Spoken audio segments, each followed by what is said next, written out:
मरियम नवाज साहिबा को मैंने देखा है, she is an iron lady और इनकी जो कारकर्दगी होगी बेमिसाल होगी। She is so focused. आप इसी तरह की बातें खान साहब के मुतालिक भी कहा करती थी। वो खान साहब को तो गोल्डन अपॉर्चुनिटी मिली थी ना, उन्होंने तो हवा में उड़ा दी।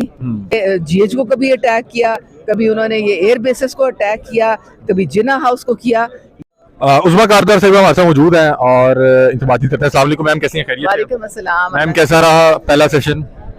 जबरदस्त। पंजाब के तमाम अवाम जिन्होंने हमें मैंडेट दे के यहाँ पे भेजा है, उनकी मुबारकबाद का दिन है, क्योंकि ये उनके लिए बहुत खुशी का मुकाम है कि फिर जो जमहूरियत का सफ़र है वो शुरू हो गया है और उनके मसाइल जो हैं वो सबसे ज़्यादा इम्पोर्टेंट है हमारे, और उन्हीं की खिदमत के लिए हम यहाँ पे आए हैं। पहली खतून वज़ीर आला, क्या कहेंगी बतौर एक फीमेल पॉलिटिकल वर्कर के तौर? जितनी ये मरियम नवाज साहिबा को मैंने देखा है, she is an iron lady और इनकी जो कारकर्दगी होगी बेमिसाल होगी। शी इज सो फोकस्ड, ना वो खुद बैठती है ना किसी को बैठने देती हैं। आप इसी तरह की बातें खान साहब के मुतालिक भी कहा करती थी। वो खान साहब को तो गोल्डन अपॉर्चुनिटी मिली थी ना, उन्होंने तो हवा में उड़ा दी।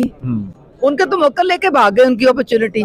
अगर वो चाहते तो पाकिस्तान को बदल सकते थे, लेकिन क्या किया उन्होंने? कुछ भी नहीं किया। भी वोट डल गया। आप मरियम नवाज साहिबा, मैं आपको लिख के देती हूँ, आप इनकी जब परफॉर्मेंस देखेंगे तो उसकी मिसाल आपको पाकिस्तान में नहीं मिलेगी। आपने देखा नहीं कि एक पार्टी जो कि बिल्कुल गिरी हुई थी, किस तरह उसको उठा के खड़ा कर दिया, नई रूप फूंक दी।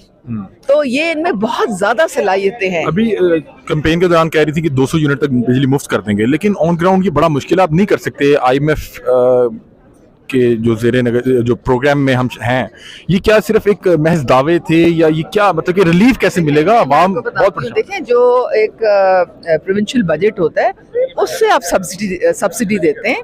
200 यूनिट वाले बिल्कुल लोअर स्लैब वाले हैं, तो उनमें उनके लिए कुछ अगर अरब आप मुख्तस कर दें तो कोई इसमें वो ऐसी मुश्किल बात नहीं है। आप लोग जो मध्य मुकाबल जो वजारत आला के नामजद उम्मीदवार थे वो असेंबली सेशन पहुंच ही नहीं सके। ये तो उनसे पूछे ना कि उन्होंने 9 मई को क्या हरकतें की हैं। आप लोगों से बोलो, हमसे क्या, हमारा क्या लेना देना है? हम तो देखो एक सियासी जमात है। जिन रियासती इदारों पे उन्होंने हमला किया, उनको जाके जवाब देना। सारी जो उन पे जो केसेस हुए हैं वो तो उनके जीएच को कभी अटैक किया, कभी उन्होंने ये एयर बेसिस को अटैक किया, कभी जिन्ना हाउस को किया। ये कहाँ की इंसानियत है? ये कोई हुब्बे वतन पाकिस्तानी कर सकता है? तो अब ये इसका तो खमियाजा इलेक्शन ना लड़ने देते, अब तो मुंतखब हो गए हैं, एक मुंतखब नुमाइंदे को। तो मेरा देखें, हर चीज कानून के मुताबिक हो रही है। अभी तक वो मुल्जिम है, इसलिए उनको इजाजत मिल गई ये इलेक्शन लड़ने की।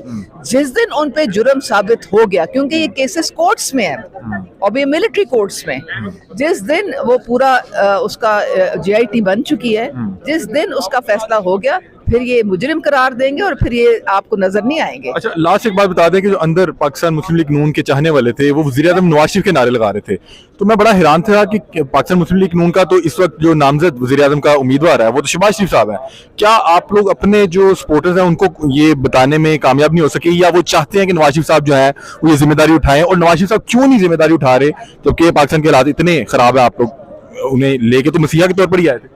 ये मोहब्बत के नारे हैं, लोग मोहब्बत करते हैं मियां मोहम्मद नवाज। मुश्किल वक्त में उन्हें खुद कमान संभालनी चाहिए थी। देखिए, उन्होंने कहा था कि अगर हमारी सिंपल मेजॉरिटी आएगी तो फिर मैं खुद कमान संभालूंगा, लेकिन अगर मखलूत हुकूमत हुई तो फिर शहबाज शरीफ करेंगे, क्योंकि वो पहले भी उनका तजर्बा है उन सब के साथ। Thank you so much.